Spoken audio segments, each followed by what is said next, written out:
क्या दोस्तों कभी आपने ये इमेजिन किया है कि ये स्टारडम के लोग चुनाव क्यों लड़ते हैं? अभी पिछले टाइम में कुछ बॉलीवुड के लोग भी लड़े थे, जैसे कि अमिताभ बच्चन, हेमा मालिनी, सन्नी देओल, रवि किशन, और हाल ही में लड़े हैं अभी खेसारी लाल यादव। और भोजपुरी इंडस्ट्री से और भी लड़ चुके हैं, जैसे कि नीरज हुआ, रवि किशन, मनोज तिवारी, पवन सिंह, रितेश पांडे। कुछ पत्रकार लोग भी हैं जैसे कि मनीष कश्यप।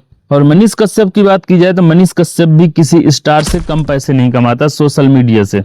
तो क्या ये अपनी फेम बढ़ाने के लिए चुनाव लड़ते हैं, या वाकई में राजनीति में स्टार होने से ज्यादा पैसा और ज्यादा ताकत मिलती है? बहुत लोग तो यह सवाल पूछते हैं, फिल्मों का स्टारडम छोड़कर ये नेतागिरी में क्यों कूद पड़ते हैं? भाई बात तो सही है सवाल करना। भाई जब इनको फिल्म इंडस्ट्री से ही अच्छा खासा नाम मिल जा रहा है, अच्छा खासा पैसा कमाने को मिल जा रहा है, तो फिर क्यों ये लोग आते हैं चुनाव लड़ने के लिए? बॉलीवुड, भोजपुरी और साउथ इंडियन सिनेमा के कई बड़े नामों के चुनाव लड़े हैं। अमिताभ बच्चन ने 1984 में इलाहाबाद से जबरदस्त जीत की थी। हेमा मालिनी और जया बच्चन लंबे समय से सांसद हैं।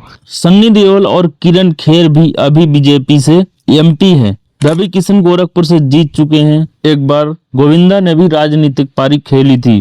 दोस्तों मोटिवेशन क्या है, पावर ऑफ मनी क्या है, फेम क्या है? देखो पॉलिटिक्स में एंट्री के कई कारण वजह हैं। पुरानी फैन फॉलोइंग, पब्लिक कनेक्ट और समाज सेवा का सपना। कुछ स्टार कहते हैं सिर्फ पैसा ही नहीं, असली ताकत और लोगों की सेवा बड़ी चीज है। लेकिन समझें, राजनीतिक में मिनिस्टर, एमपी, एमएलए बनने पर बहुत बड़ा official status, perks, life long pension और प्राइवेट इन्फ्लुएंस मिलती है, जो फिल्म इंडस्ट्री से भी बड़ी हो सकती है। देखो पावर कैसा मिलता है एमपी और एमएलए बनने के बाद? सरकार में पॉलिसी मेकिंग या डायरेक्ट जमीन से जुड़ाव, जो फेम को नई ऊंचाई देती है। Money of public salary, perks, plug, indirect earning opportunities, brand deal, adviser roles, power brokerage. Fame खास तौर पर साउथ में तो स्टार का नाम ही वोट दिला देता है, जैसे एमजीआर, जयललिता, पवन कल्याण। ये लोग अगर खड़े हो जाएं कभी भी तो इनको बिना मांगे वोट मिलती है, इनके नाम से ही। तो अब चर्चा करते हैं ये लोग रिस्क क्यों करते हैं, स्टारडम से पॉलिटिशियन में कनेक्ट होने की कोशिश क्यों करते हैं। और पॉलिटिक्स भी ऐसी चीज है कि भैया यहाँ पॉलिटिक्स में सबका जादू नहीं चलता। राजेश खन्ना, गोविंदा जैसे बड़े बड़े नाम लौट गए, संजय दत्त चुनाव भी नहीं लड़ पाए।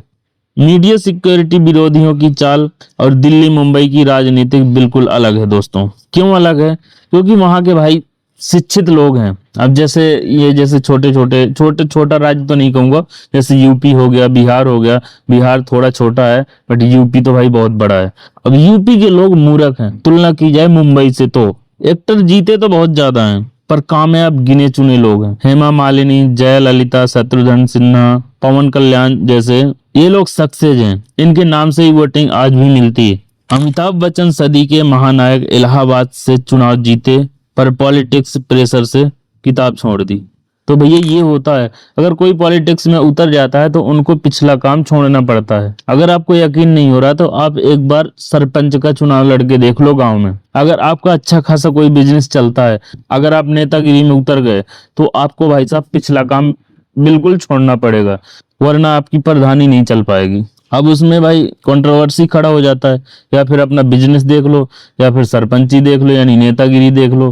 हेमा मालिनी पॉपुलैरिटी के साथ मथुरा से 2 बार एमपी बना। किसानों के मुद्दे में भी हेडलाइन बनी थी। सन्नी देओल, रवि किशन, एक्टिंग में संसाधन, राजनीतिक में जनता का सपोर्ट, पर चुनौतियां अलग हैं। और चुनौतियों में ही तो खेसारी लाल हार गए भैया। खेसारी लाल सुपरस्टार भोजपुरी, लेकिन चुनाव में ग्राउंड रियलिटी ने स्टारडम को पीछे छोड़ दिया। बिहार के वोटर्स ने जान पहचान और काम देखने के बाद ही वोट किया।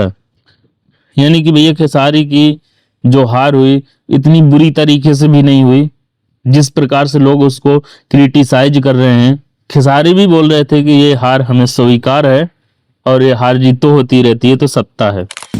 आप लोगों ने फिर से मुझे ना मेरी वो जिंदगी याद दिलाई जो मैं बहुत पीछे छोड़ चुका था। वो गलियां, वो प्रॉब्लम, उस प्रॉब्लम को बहुत फेस किया था। Thank you so much, I love you. फिर हम बहुत जल्दी मिलेंगे आप सबसे, हम आते रहेंगे, आप सबका प्यार आशीर्वाद लेते रहेंगे। अब इस लाइन में दोस्तों मैं सारी सच्चाई बताऊंगा। अभी तक तो तुलना की, लेकिन अब मैं सच्चाई बोलूंगा। फिल्म स्टार्स के लिए राजनीतिक का रास्ता सिर्फ पैसा या फेम का ही नहीं, आइडेंटिफाई यानी कि नाम अमर करने के लिए भी है। पॉलिटिक्स एक ऐसा मंच है जहां पब्लिक कनेक्ट, नैरेटिव कंट्रोल और इन्फ्लुएंस मिलती है, लेकिन रिस्क भी है दोस्तों। अभी मनीष कश्यप ने कहा था कि अगर आपके पास 2-3 करोड़ रुपए नहीं है तो मत आइए चुनाव लड़ने। हम बस इतना ही कहेंगे, हम लोग हार गए बस। तो आप एक्सेप्ट कर रहे हैं? कर रहे, काहे नहीं एक्सेप्ट करेंगे भैया? नहीं डालिएगा, ये हो गया वो हो गया। कुछ रीजन नहीं, फिर से शुरुआत करेंगे।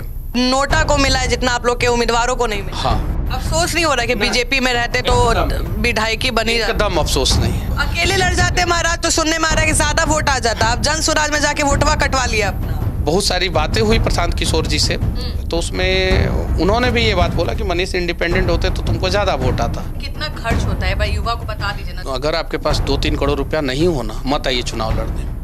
अब समझ लो दोस्तों, अगर जनता ने नकारा तो स्टारडम भी डूब सकता है और आपका पॉलिटिक्स भी, अगर आपके पास अच्छे खासे पैसे नहीं है तो। साउथ इंडिया के मुकाबले बॉलीवुड स्टार को राजनीतिक में टिकना मुश्किल लगता है, कारण मीडिया सिक्योरिटी, पॉलिटिक्स और रियल ग्राउंड वर्क। तो दोस्तों आशा करता हूँ मेरी बात सारी आपके समझ में आई होगी। तो दोस्तों जब अगली बार कोई स्टार वोट मांगने आए तो याद रखिए वह सिर्फ अपने लिए नहीं, आपकी ताकत और राजनीतिक की दुनिया में अपनी जगह पाने आया है। क्या आपको लगता है कि स्टारडम राजनीतिक से बड़ा है या नेता बनने से बहुत अच्छा बदल जाता है? नीचे कमेंट में जरूर बताइए और इसी तरह की डीप एनालिसिस वीडियो पाने के लिए हमारे चैनल को सब्सक्राइब जरूर कर लेना, क्योंकि हमारे वीडियो में ऐसी ही और इसी से रिलेवेंट वीडियो आती ही रहती हैं। धन्यवाद दोस्तों।